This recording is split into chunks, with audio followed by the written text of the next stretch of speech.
It's lunchtime and the Brooklyn Cafe is open for business. Live from the Amp Media Studios, Dawn and Freddie S. and their team are ready to serve up a huge portion of fun for lunch with friends and neighbors.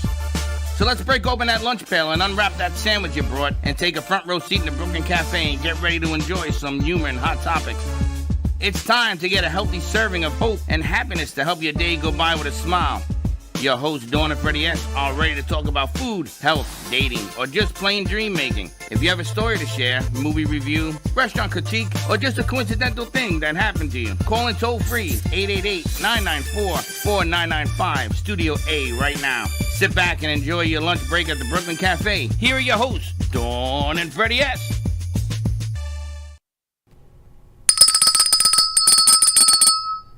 It's a takeover. Welcome, welcome, welcome. That's what Freddie says. It is a producer takeover today. We are taking over the Brooklyn Cafe show. Yep, it's a producer takeover here, folks. Mm-hmm. I'm excited to see what the topic's going to be. We had a productive morning. Yeah, it was crazy starting off with all that because we were like planning on talking about indie content, but then we just went off and we kind of veered off, yeah. It's like entertainment in general. Entertainment in general. I wish I was there. Yeah, I wish you were there too, Abdullah. Yeah, I just kind of woke up late, that's why. It's okay. I wake up late most mornings, so. Yeah. I mean, we can still continue the talk. Before we were talking about like indie animation, indie film, indie music, but I think we haven't really got into indie games. No, because you said you don't really play games. Sorry, by high school I stopped playing that much games because I was so busy with studies. Mm-hmm. I admit I'm not that much of a gamer too. You're or not. Also, when I was talking about like stuff like Iron Lung, I was referring to the movie because I think this year we noticed an interesting phenomenon of like stuff that was once like relegated to the internet, like stuff like Markiplier, and now we're the back rooms. We're starting to see that fully make the jump into like mainstream Hollywood. The fact I think Iron Lung should be given like the credits too, because like Markiplier was able to like independently finance this film without the backing of any major studio, which is like honestly an impressive feat. And the fact that it was able to be a success is and success. Mm-hmm. Like this is probably like the first time like a YouTuber was able to make a successful movie. This is not like the first time like a YouTuber attempted to make a movie. Like does anybody remember the Angry Video Game Nerd movie? And that like that did not exactly have like the results that James Rolfe was expecting. In fact, it could be said that like making that movie kind of like destroyed Rolfe and his like with ambitions. But like so yeah, in a way you could say that James Rolfe, he fell and stumbled so like Markiplier could run. Yes, yeah, I understand. And now we're seeing coming very soon in theaters is the Backrooms movie. The Backrooms. I'm very excited to see that. Are you going to see it in theaters?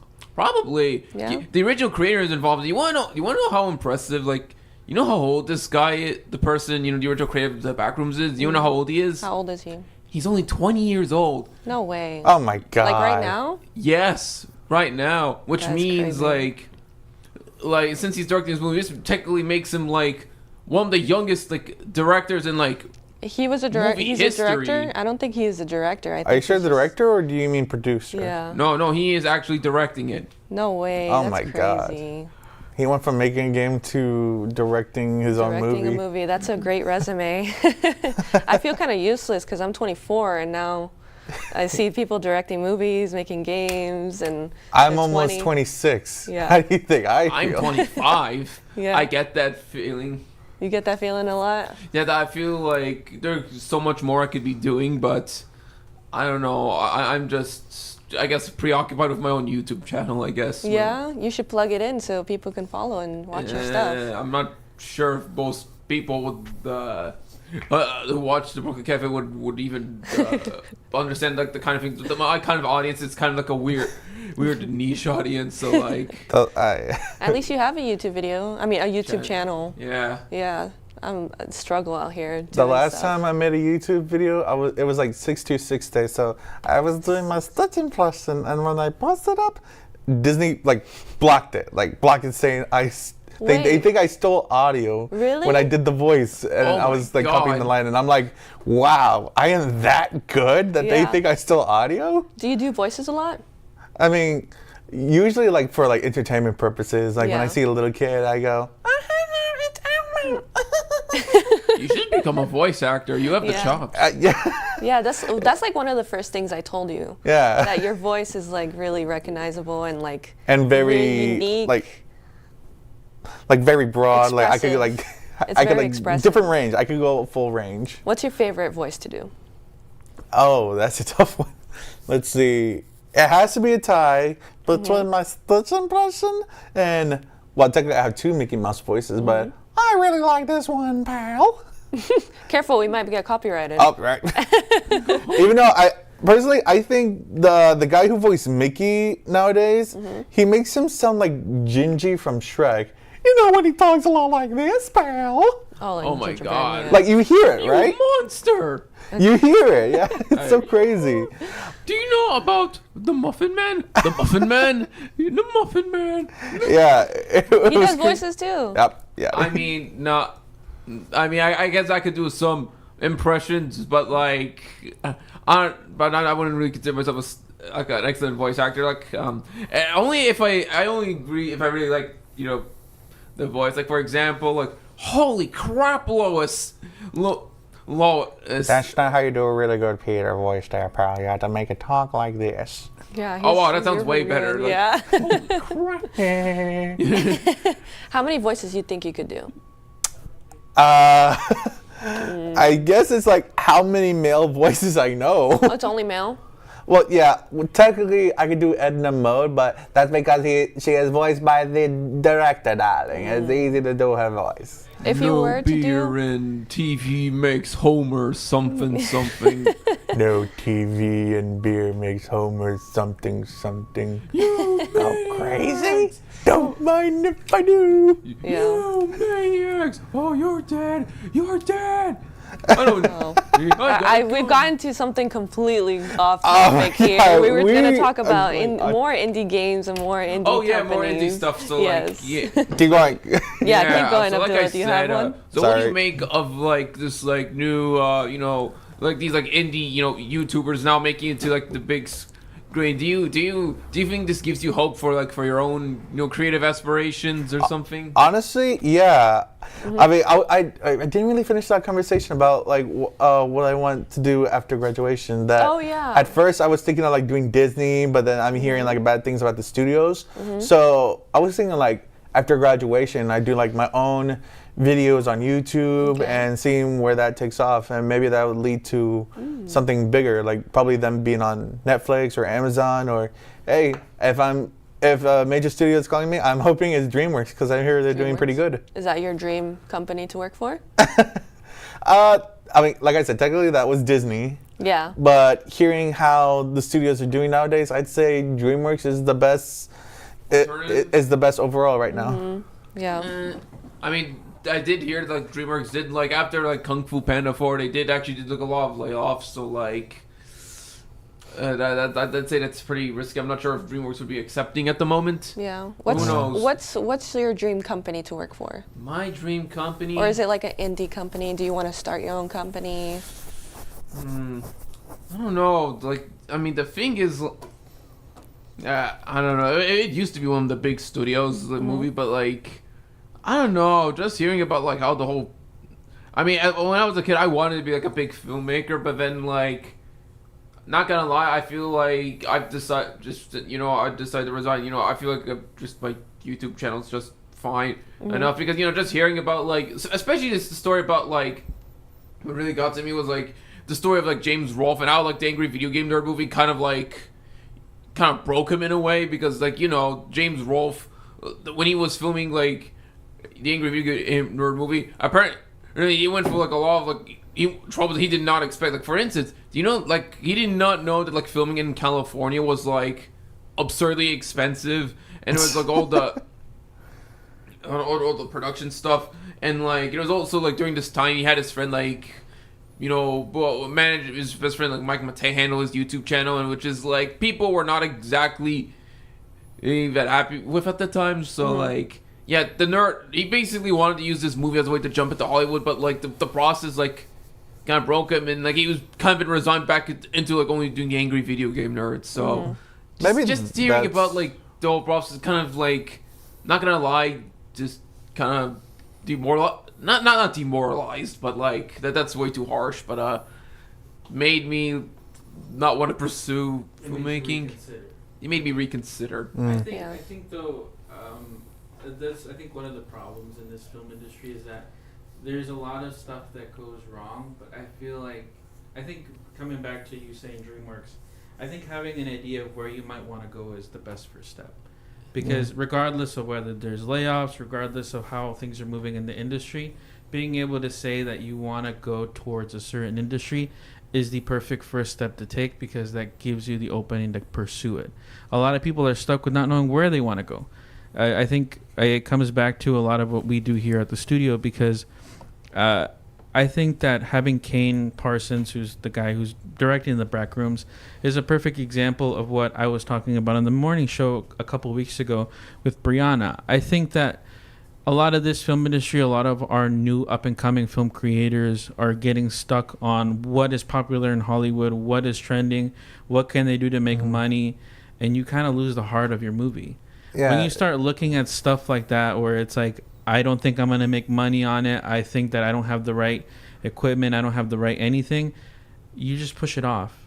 And for the people who are going to make it are the people who are not afraid to pursue it. Kane, he's like you said, he was 19 or 18 when he first started the series.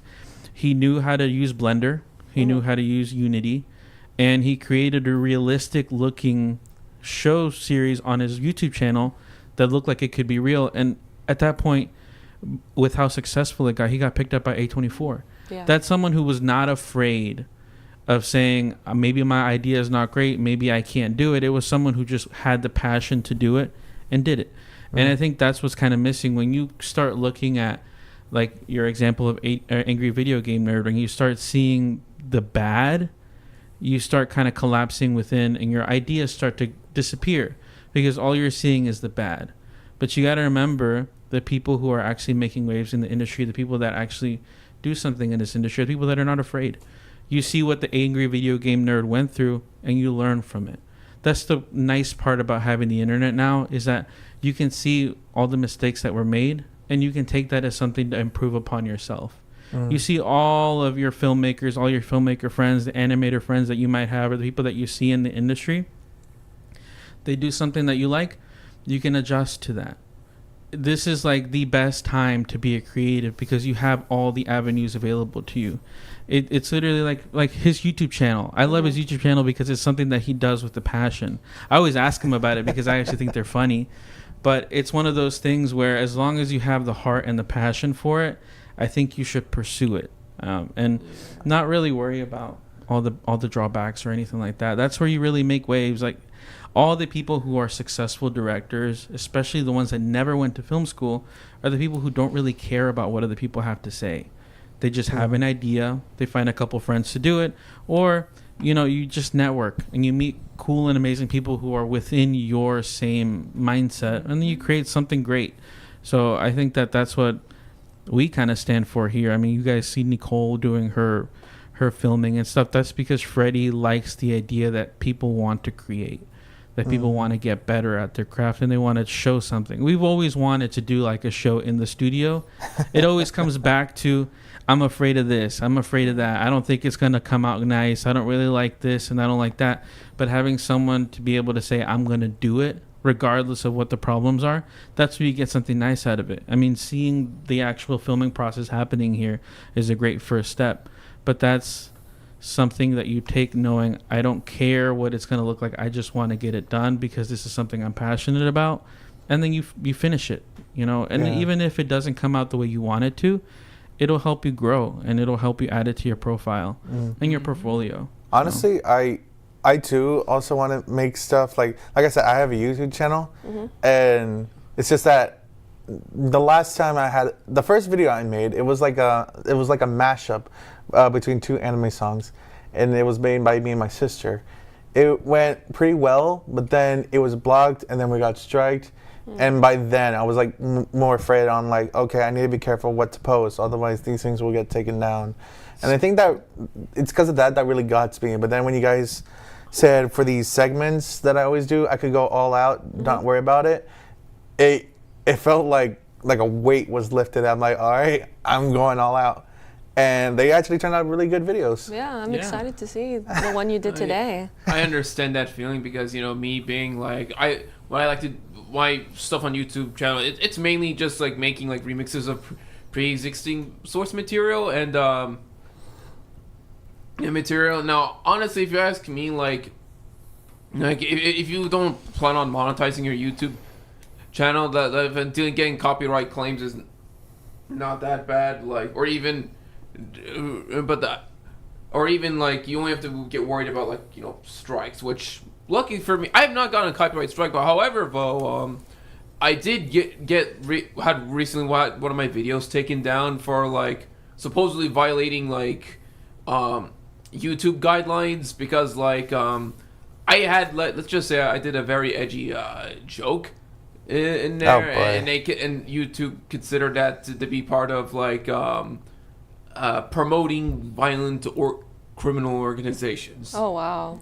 Yeah. That's interesting. Wow. So, yeah, so right now I'm in the process of like remaking that video, so just remove that and perhaps just, you know, also clean up a bit because I mean this video was my it was my very first YouTube poop, and like there was some like obvious editing errors in there, so like, you know what, I'm not really opposed to like, you know, remaking it. So like it's a good thing I still have like most of the assets and the project files. So yeah, make hint of advice, like always like keep your, whenever you're finished rendering out a project, always keep the original project files, and also to put the rendered your finished, you know, file on like on a terabyte. Like I do that with like every time I finish making a video for my channel, you know, I put the file onto a terabyte. That's the only exception advice to this where I don't preserve the original, you know, files and source is my gameplay videos, because I figured like gameplay videos are not as like that necessary to keep. Yeah. You compare it to like once it's on YouTube, I usually get rid of the, you know, the files. So yeah, not only that'll take up space real quickly. Always keep your files. Yeah, That's and solid just an advice. explanation, YouTube poop is a YouTube niche. Says I feel like people will hear that and be like, "What the heck is that?" It's just a niche of what is it, remix content? Yeah, on YouTube? it's like remixing content. Like it started off like, believe it or not, it has its origins around like 2004. Where the very 2004. It's believed that the very first one was like, it was this edit called the Super Mario show from the 90s, the Mario, where it was a edit called like he's right on our tails, and like that. Yeah, it started off as like kind of it just like, you know, just screwing around with the editing, like, you know, like the speed or the color, or it was kind of basic stuff, random silly edits. But Basically. then like, once, as you know, technology gets more advanced and video editing software gets more complex, people have been doing some like really insane stuff with it. Like some people make like there's like this YouTube channel called Awful Fawful, who could make like surreal horror out of like SpongeBob. Like, oh Yeah. God. And I think creepypasta. it really it stands to show what's possible with like video editing and being able to like be given the chance to do it. I mean, I remember him telling me the story about how when he came to the studio, and I think your sister was like, "Why'd you show them your profile, like your YouTube channel?" yeah. And I think that once you take a look at his YouTube channel, you'll see how talented he is with editing, because he'll cut out specific like people in an actual like show and be able to actually put that on top of another layer in the actual same video itself. So it's like he's taking apart a video and readjusting it to make a new video. That's something I can't do. What? But it's so crazy to be able to see what he's capable of in the editing software. And it's like anything, doesn't matter what you edited, even if you feel like it's bad. It's one of those things where your editing prowess really focuses on you being able to have fun while you edit. Because as long as you have fun with it, you'll grow. And if you even take a look at whatever he's done in his channel, it's so much better than a lot of the content that you'll see elsewhere, because the editing talent is there. And being able to just see all these funny things that he's able to do by cutting specific characters like SpongeBob or Squidward out and putting them in these situations that you wouldn't expect them to be in is hilarious. And it's one of those things that's intricate. Like, you have to do it like frame by frame by frame. It takes time. Yeah. However, there's luckily in recent years there's actually some people have been like trying to make like programs to like kind of shorten the process. I got this program called like Cutie Roto that does like auto masking, where like you just click and it selects an area or it will mask out. So it's effective for the most part. So like. Yeah, if there's like a sequence that's like too complicated for like for me, I'm just gonna just use Cutie Roto for it. So is that free? Yes, Cutie Roto is free. Wow. Yeah, I think this comes back to, I'm going to keep bringing this back to the foundation, because I think this stands to show why Abdullah is an ambassador here. I mean, just telling you to save your file on a flash drive or a hard drive is something that most people don't really know. And you will not figure it out until you do it on accident and you have to and your file gets corrupted, and then you have to find this file, and then you realize that it's saved like 4 or 5 days ago, where you made so much progress since then, and you have to redo it. So being able to have someone to guide you and being able to kind of teach you these mistakes that happen within our own careers, so that way you don't make them, or it's easier on you, is something that's important to show people, so that way they get that leg up. And that's exactly what we try to do here. And even like what he just said, Cutie Roto, something like that, where if you have an idea, you've had this idea that you've been working on, but you don't know how to execute it, having someone that's able to tell you, hey, maybe you could use this or do that, will exponentially grow your actual talent, because then you have the ability to actually do it.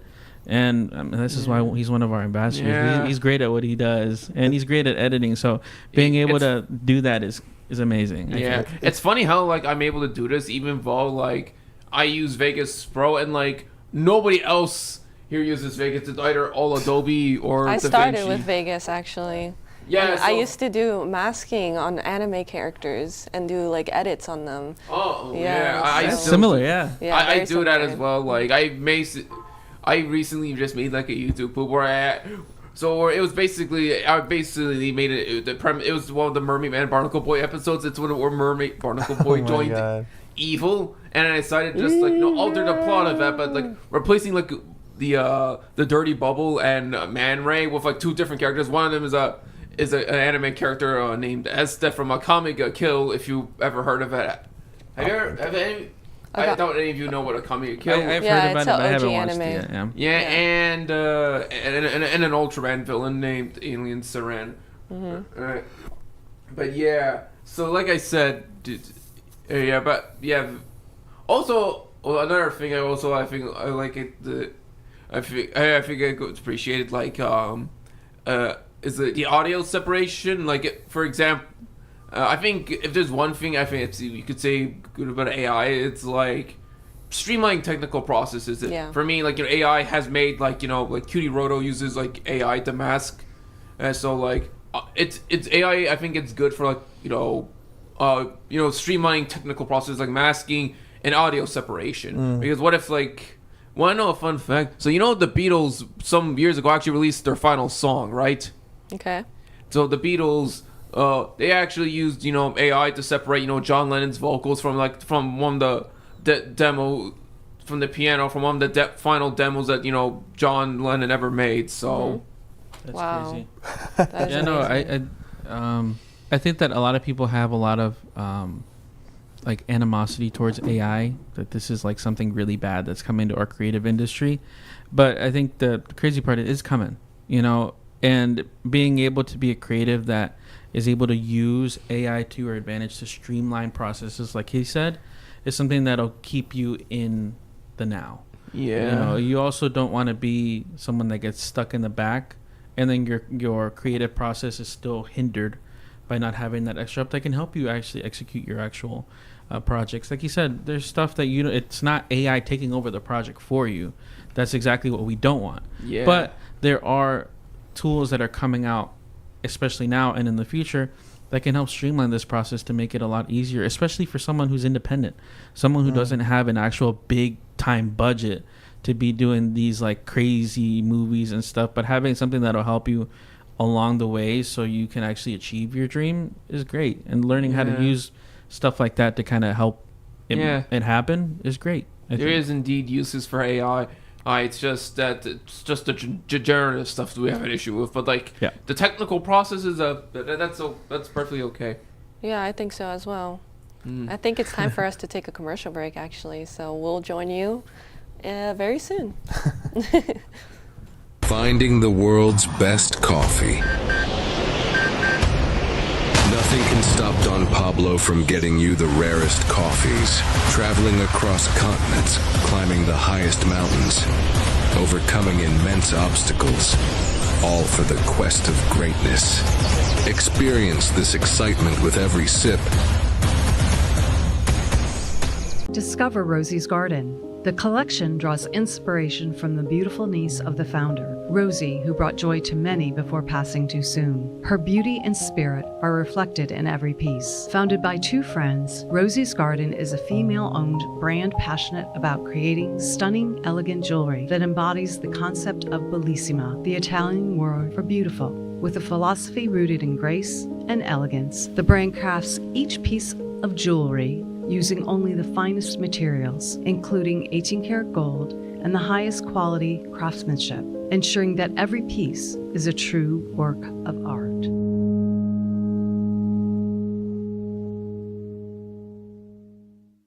Looking for music that brings back the memories? True Oldies FLA is South Florida's premier destination for timeless hits from the 1960s, 70s, and 80s. Brought to you by M2 TV Network.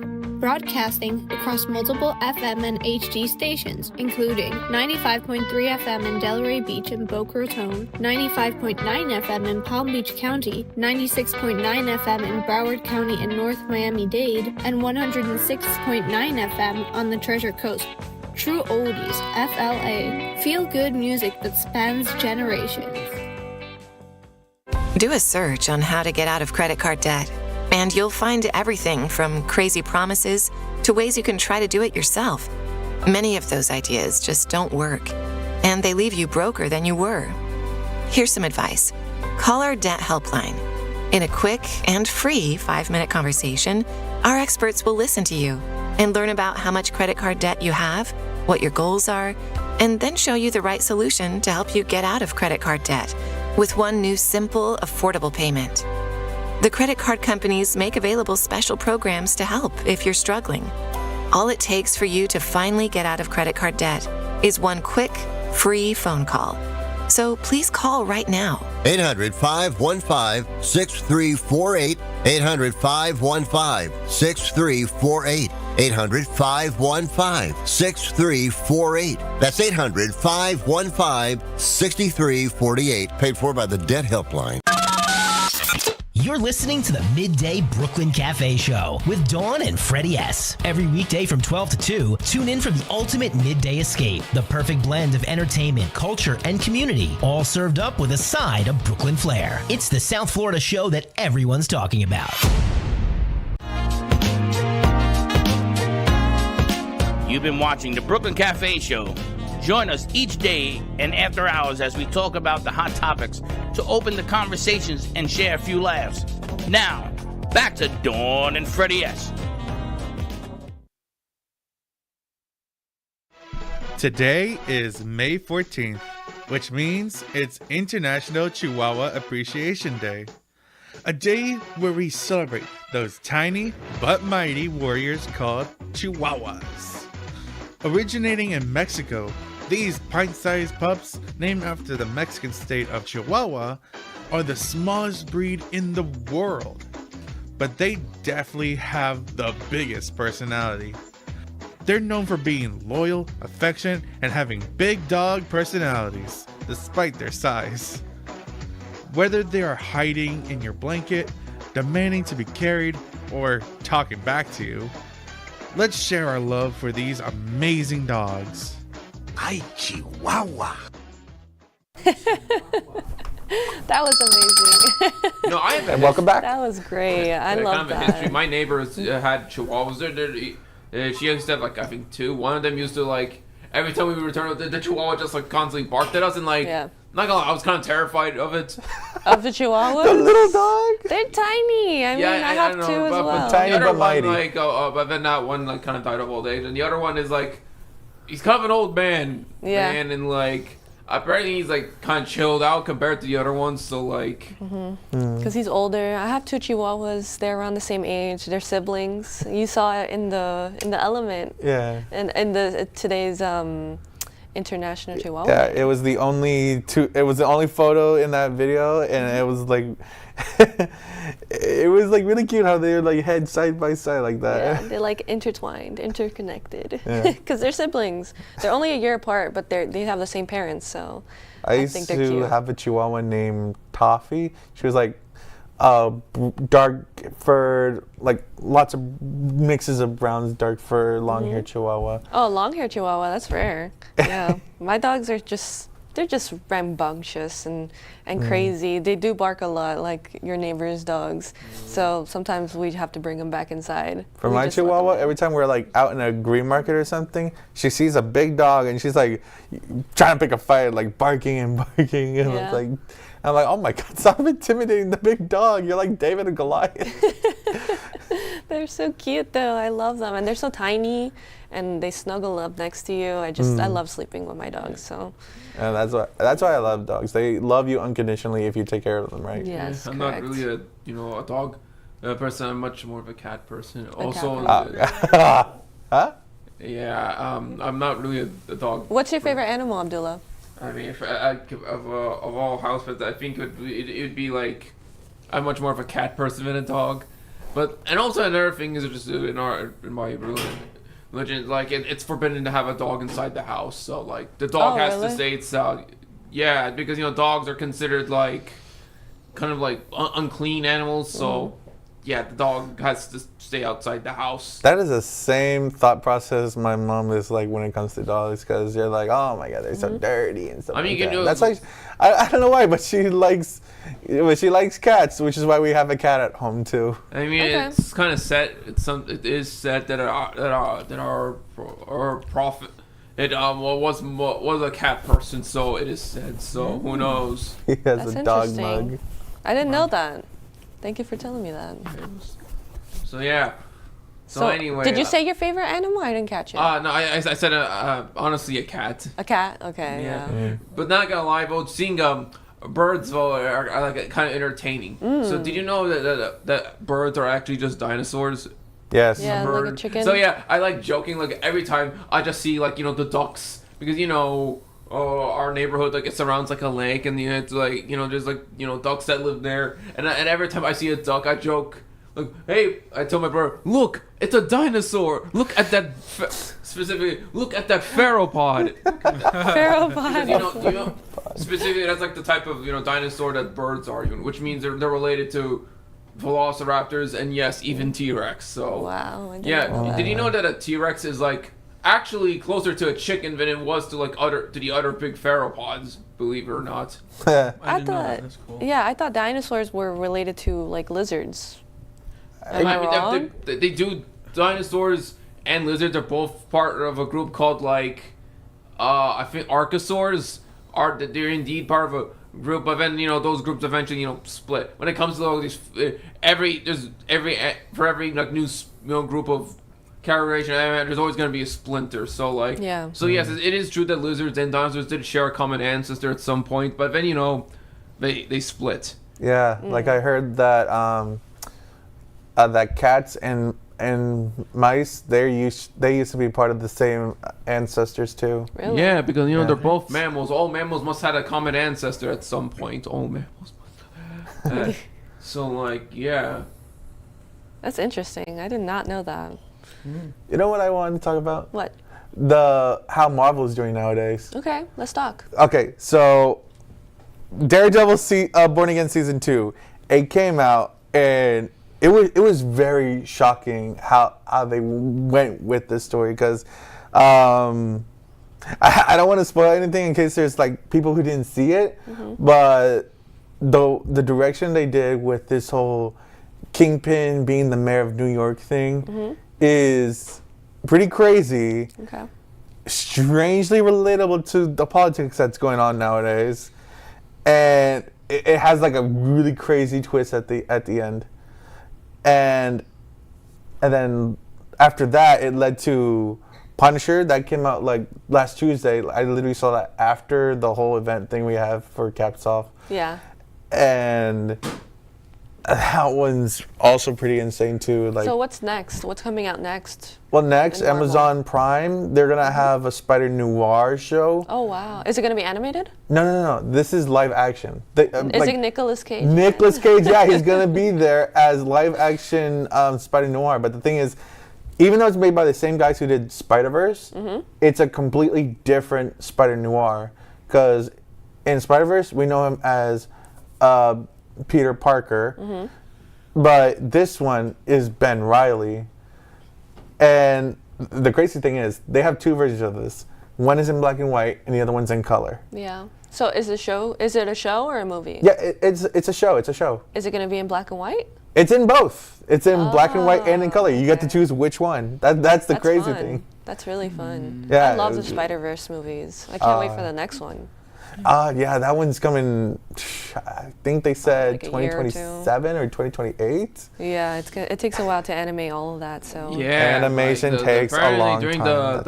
the last Spider-Verse there was like a lot of crunch that it broke like a lot of animators. So like, yeah, remember everybody, like, animation takes a long time. Animation does take a long time, and there's just editing in general takes a long time. Just like masking everything out, like Abdullah said. And I like that he brought up the saving your files. That is very important. You should do at least 3 saves in different places. So online, on your computer, and on a drive. So they actually taught us in Intro to 3D class that every time you're about to save a project, save it, instead of press save, go to save as.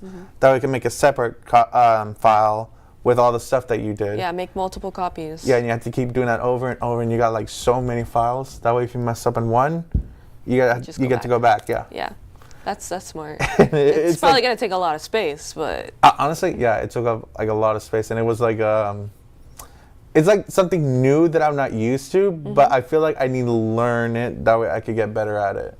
And what have you been working on? Your 3D, right? Yeah, it's more complicated than it looks. This is why I'm more into like 2D animation, because for 3D, you have to get like every detail down, like to the letter. Like this is one final project where we had to do like get a still life picture. And it could be anything. It could be like fruits in a bowl, or it could be like a glass cup or something. Yeah. And make it 3D? Yeah, you had to make like a 3D render of that, and it has to look exactly like the photo. And it's good practice, though. Yeah, he's stressing. Class is over. He's still stressing out. It was just so difficult that I worked so hard on it, like so hard. And I just got like a barely passable grade. Oh, wow. And the comment was, it's not good enough. Yikes. Yeah, and I tried like everything. It's just like the lighting, the shadowing. It's just hard to get them all precise like that. Meanwhile, with 2D, you just don't have to draw like, certain frames. Because like, for example, like, let's say for each picture, it only needs to be like, let's say if you're just animating something at like, 24 frames per second, like each frame only has to last like about what? Each individual picture only has to like, let's say what, like 3 frames? Yeah. So like, yeah. Also, that makes 2D much easier to mask because like, normally with each picture, it has to last like a couple of frames, so. Exactly. So, but like 3D, it's all like, there is no like a reuse of a single frame. And it's all like, 3D is like, in a way kind of like, you could say like live action in a way where like let's say somebody recorded me of like, just, waving my arm around. Yeah. And then when you put that in any program, you analyze each frame, it's like, there is no like repeats of a single image. It's all moving. Yeah, and there's no like still image of your arm moving. There's motion blur and there's, look at us. Look at us. We're turning into Freddy's stash of hats. We're slowly turning into Freddy. But yeah, 3D is hard. Even 2D is hard. I cannot draw for my life. That's for sure. But I can conjure something up in 3D. It's an interesting process, but it's like one I'm more used to than 3D. Mm-hmm. And back to the topic of Marvel. Marvel, yes. After Noir, everyone has to get ready for July. No. On July 31st, there's Spider-Man Brand New Day, and they already released a video of their production, how they of the stunts and stuff. Mm-hmm. And it was honestly, I find that insane how this is the very first movie that they show like live swinging and stunts like that. It's all or most of it is practical. Yeah. Right? And that's crazy. And this is like the first time they're actually doing it live and stuff like that. Marvel, I guess Marvel, the accusations of like the whole like see how overworking their CG artists must have like got to know. I think Kevin Feige said, okay, we need to do like, in order to save the like Marvel's like image, okay, we gotta start doing more practical effects. I'm glad they are. Honestly, we should go back to practical. Not to say that CGI is CGI can be useful. Yeah, it's useful. It's a mixture of everything. Have you noticed that like CGI back then used to look much better than now? Like, look at Davy Jones from Pirates of the Caribbean. Is like 20 years old, and like that looks it better still than looks like good. I'd argue like looks better than like every Marvel movie like post Endgame or Infinity War. Honestly, yeah. Oh my god. Yeah, honestly. Actually, not just like a lot of modern blockbusters in general, or like it's the also original interesting how this is Tom Holland's first suit that's not CGI'd or have like those. Yeah, I remember that's what people Yeah. complain about. Everybody used to say, "Oh my!" Back in the early Iron Man films, like they actually made like a physical Iron Man suit, and he only used like CG to enhance it. But then starting from like I forgot if it was like Iron Man 3 or Infinity War, where they started to completely CG the suit. Mm-hmm. That's because it was nanotech, and there's no way they could like replicate that with an actual suit. Well, if anyone hasn't seen it, it's like Spider-Man starting all over again. So he doesn't have the special technology that Tony Stark gave him. Tony Stark, aka Iron Man. Yeah. Basically, this is basically Spider-Man at the closest he gets to the comics. Like he's on his own, and he's putting Spider-Man above being Peter Parker. And I really like how the new suit looks because, I mean, even though everyone's like arguing about the CGI, I just really like how you get to see like folds in his suit, like every time he moves and stuff. It's like saying, "Wow, that's a real suit right there." Yeah, exactly. Yeah, we're finally bringing it back to the days of the Tobey Maguire. We had an actual. That's his favorite Spider-Man. Yeah. Yeah. Long story short, I was basically saying each one is pretty good. Overall, I'd say even Garfield. Toby, yeah, Toby. Even Andrew Garfield. He only has good story for me, in my opinion. Yeah. Yeah, I guess it's a like better for, like how he got kind of like screwed over of the other Amazing Spider-Man 2, like the Amazing Spider-Man and movies. He's like, what the interesting thing. So I have a kind of funny interesting. So I showed all the the Tobey Maguire Spider-Man movies to my parents. They all stayed awake and they loved it. I showed them the first Mark Webb, the Amazing Spider-Man. They cannot. They did not like it, and the parents just fell asleep. It's just that for Andrew Spider-Man, he's like best at being Peter Parker.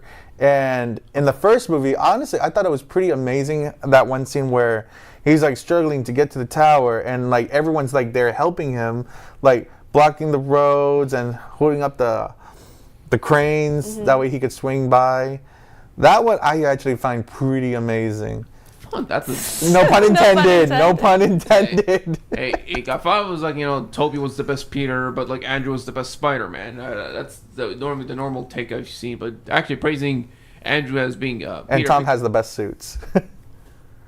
Andrew, is it weird hearing your name over and over again? No, I think it's pretty amazing. Also, no pun intended. Pun intended. Oh, that pun is Unintended. intended. Pun intended. I feel like Gato can be Spider-Man. Oh man, I wouldn't want to see me swing around as Spider-Man. Yeah, same. I feel like I gravity always would be love against me. Spider-Man, but me being Spider-Man, I don't really see that. Yeah, we don't have we're not the slender for it. I mean, you're the closest out of us. Yeah, but like I would not say if I wore like a Spider-Man, let's just say this becomes obvious. Let's just say Dude, we're trying not to point it out. Actually, you're right. What This is where let's you need see. like a Is there anything else? Spider-Man type suit. After Spider-Man, besides After Doomsday? Brand New Day, I heard they're gonna show Endgame again in September. I believe that. And the thing is, it's supposed to have extra scenes for those who don't want to see the in-betweens, so they could go from Endgame to Doomsday. Okay. Like that transition. Yeah. And honestly, really quick, I heard this like a day or two ago that Vision Quest, which is supposed to be the third installment of the WandaVision trilogy they have, is coming in October. Oh, nice. That's interesting. So it was like WandaVision, Agatha All Along, and then Vision Quest. Wow. That's a lot. That's a lot to take in. I feel like Marvel has done too much. I'm gonna be honest. Like for me, like I understand this is kind of cliched, but I ever since Endgame, I didn't really care for more. And honestly, hearing about like what the Russo brothers did like after Endgame, about the Gray Man and the Electric State, right? I don't think so. Okay, the Gray Man is basically imagine John Wick, but 10 times more expensive, but somehow like way worse. That's what the Gray Man is. Great. And the Electric State, it was like people consider like one of the worst films ever like made. That movie had like a budget of $300 million. They managed to turn like what was like kind of like a subtle book it was like just simple haunting imagery or something into like this like loud CGI nonsense thing. So like after those, I'm not sure if I really trust the Russo brothers. Apparently there are rumors for like Avengers Doomsday that like some of the actors don't even know what they're doing. They're filming without a script. They're doing that because they're trying to keep the secrecy, man. I understand. Yeah, basically no spoilers because there's a lot of people involved. That's why. Obviously, you should keep a thing involved. Oh, this isn't new. When George Lucas he was filming the the Empire Strikes Back, he put it under a secret name, Blue Harvest, so nobody would know what is. Oh, that's where that's from. Yes, Blue Harvest. Yeah, that's where Family Guy intentionally referenced that. But here's the thing, not filming without a script doesn't mean not a sign of you're keeping a film secret. That's a sign of like something's going wrong. You know how Doctor Strange Multiverse of Madness, that's like one of the weaker MCU films, Isn't it Madam Web one of the weaker ones? Okay, that's not even part of the MCU, but I would say that is pretty weak. Madam Web's was supposed to be like a Terminator-like movie, but then Sony changed it. Okay. Like it's it's supposed a to be Sony like movie. It's not Marvel, right? Because Sony has part of Spider-Man. Yeah, and the weird thing is, Sony like they changed from Peter's mom with unborn Peter is being hunted down by this guy who's trying to kill the baby before he becomes Spider-Man, and she's being protected by the group of women. That actually sounds pretty amazing, but I just hate how Sony changed that into saying, okay, no mention of Spider-Man at all. Let's just say Spider-People, and let's not say anything Spider-Man related and change it to a Madam Web helping these girls' story. Okay. And the weird thing is, they even changed, like every chance they get, you don't hear them say Peter. Even when they said, what's the baby's name? Yeah. And when they're about to say it, boom, changed it. Dang. And the motto, with great power comes great responsibility. Yeah. They changed that completely too. They went from, you have a great responsibility, and with that, you are gaining great power. And I'm like, what the heck? No, that's not how it works. So you saw Madam Web? Regretfully, yeah. Yeah, in theaters. Yes. Oh, Wasn't you that paid like for that. what was it? Was it that main actress? Was it Dakota Johnson or Dakota Fanning? I forgot. Dakota Johnson. Yeah, wasn't that like her worst film since like 50 Shades of Grey? I don't know what her filmography is like, but I didn't watch the movie because I just knew and I had an intuition feeling. It was like, Morbius. It was just another Morbius. It's another. Oh, Yeah, exactly. gosh. Another Morbius, It's and Morbin time. Morbius is part of like Spider-Man, right? Or am Yes, that is part of Sony's Spider-Man-esque story, which I hear they're just I think they're just killing. They're just putting it to the side and just remaking it at this point. As That's they what I should. heard. I mean, they should just stick to Spiders. Spider-Verse. What? Sony, if you're listening, just stick to Spider-Verse. Yeah. No more live-action Spider-Man. You do know movies. Beyond is the last one, right? Why did Sony why try to make like a Spider-Man cinematic universe but without Spider-Man? Like Yeah, doesn't make sense, right? Like outside of like Venom, it's not like the X-Men. You have like a whole cast of characters, but like outside of Venom, who else are you gonna make like a movie about? Like Venom is clearly like They could do movies about the villains. That's what they did. yeah, you had Venom and They did Morbius Kraven the and Hunter. Craven. Yeah, Craven. I And forgot that- about that one.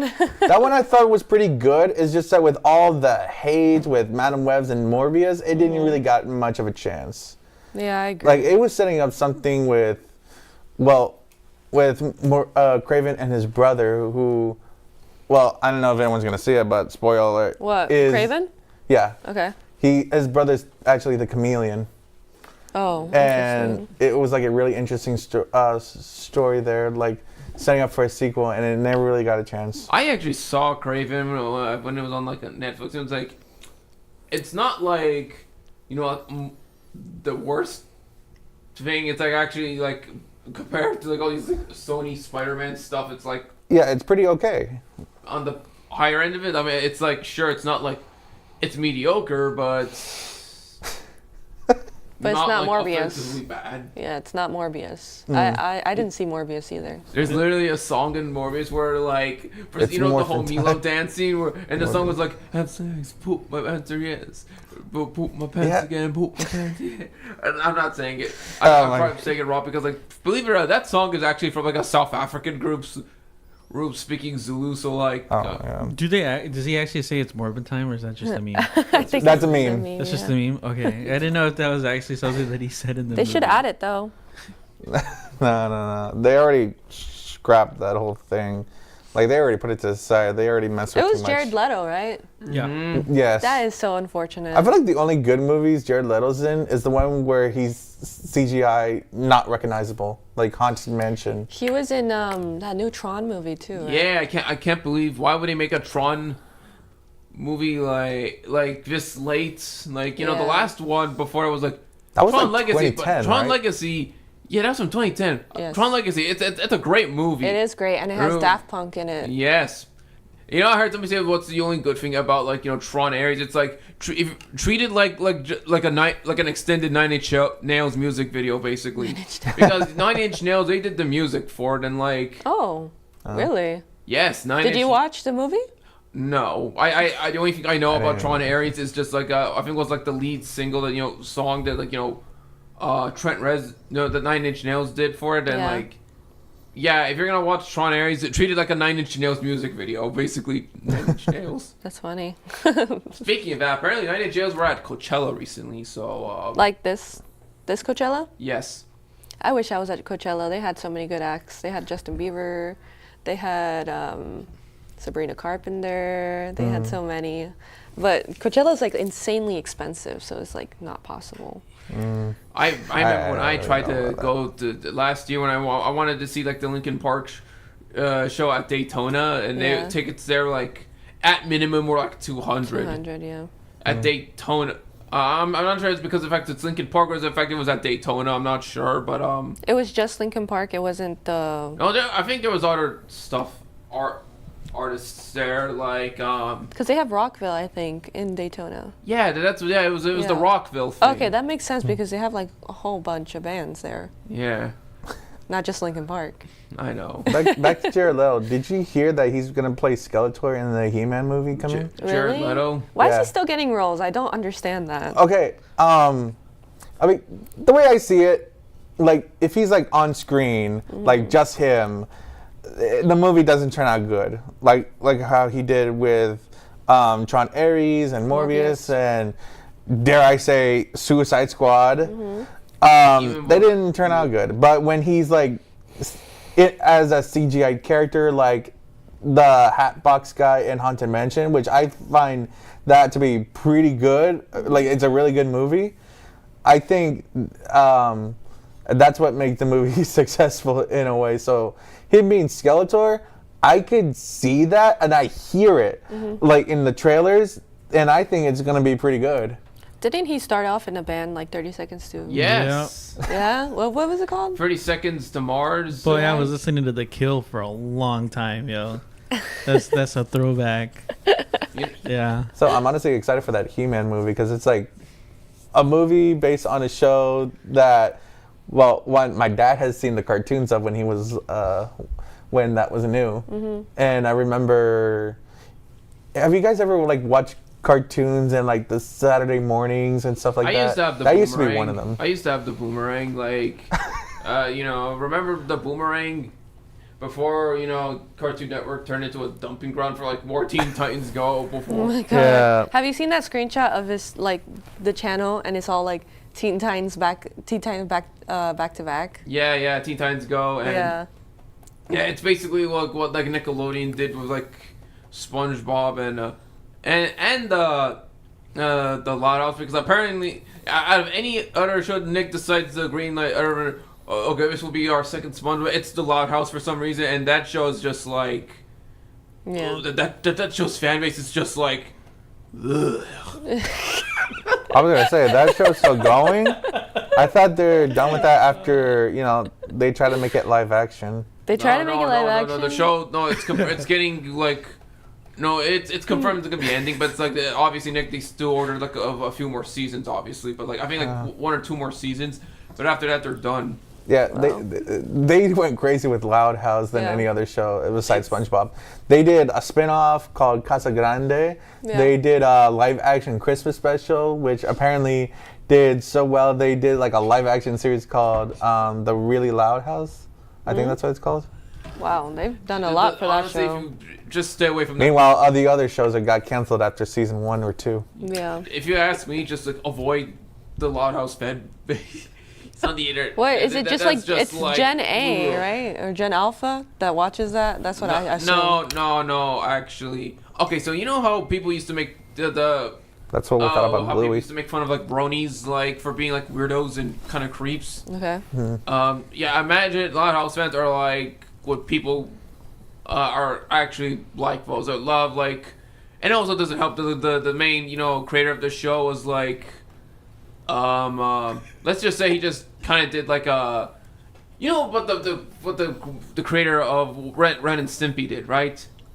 Is it controversial? It's controversial. I don't think we should. Yeah, people should do their own research on this. We don't want to say anything that we'll regret. Okay. Yeah, I don't know anything about this, and I'd rather not hear it. Coachella and amazing musical acts. Yes. If you were not here this past Tuesday for Caps Off for a Cause at Crazy Uncle Mike's, you missed out. And I have a video that is queued up showing 3 bands that were there. We have Creeper Jr., who is a staple act for us, I think, 2 years now. You had John Justice Parker. And for the first time ever, we had a band called The Pleasures, which were an amazing act that played very good music that had Alfonso's parents dancing in the crowd. So, please check it out and make sure that you stay tuned for another event that we have, because these are great music, great people, and you're supporting a wonderful cause, which is us here talking about our experiences and growing in this creative industry with no limits. So make sure to check this out and don't miss out next time.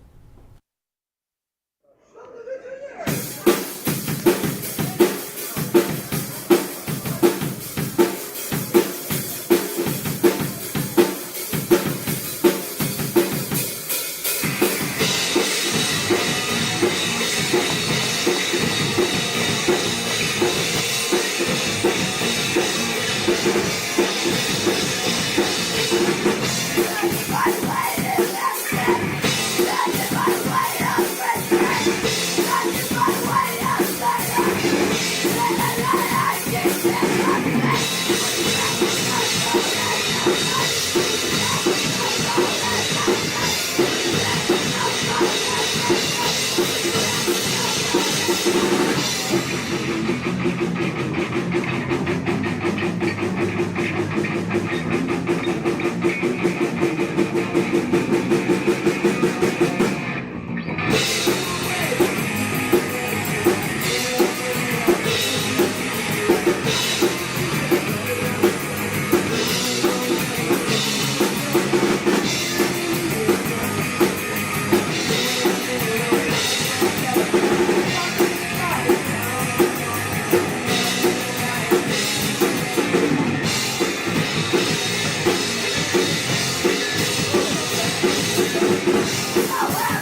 Welcome back, everyone.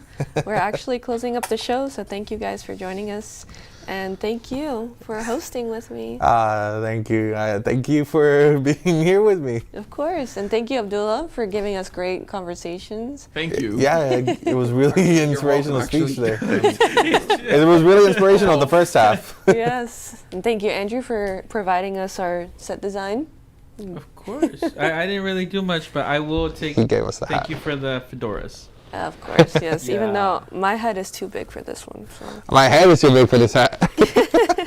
Hey, Well, but I'm you guys glad- are rocking it, so. I'm glad you guys are here with me today, so I wasn't alone Yeah. hosting the show. And thank you for Gabe and Victoria for running the board today. Yes, thanks, Gabe and Victoria. Thank you guys. All right, I don't know what we're doing tomorrow. You want to ring the bell? Yeah, for when we end the show. So like. Okay, we'll do it again when we end the show. But Okay. tomorrow, join us. Maybe we'll see. We'll see what Probably we got. another producer takeover. So make sure that you tune in for some interesting topics and very good conversation. Yeah, I think You'll so as learn well. something. I learned a lot of things today. Yes, more takeover. More So- takeover tomorrow. Join us. We'll see you there. Don't And miss don't it. be late. And don't be late. All right, see ya. Bye bye.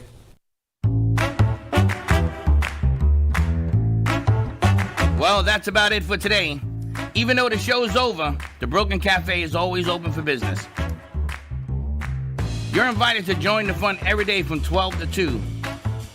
If you missed some of the laughs from today, Dawn and Freddie S. will bring you more good cheer next time. You can follow the Brooklyn Cafe on Facebook at the Brooklyn Cafe TV to rewatch every minute of the show. We'll see you next time.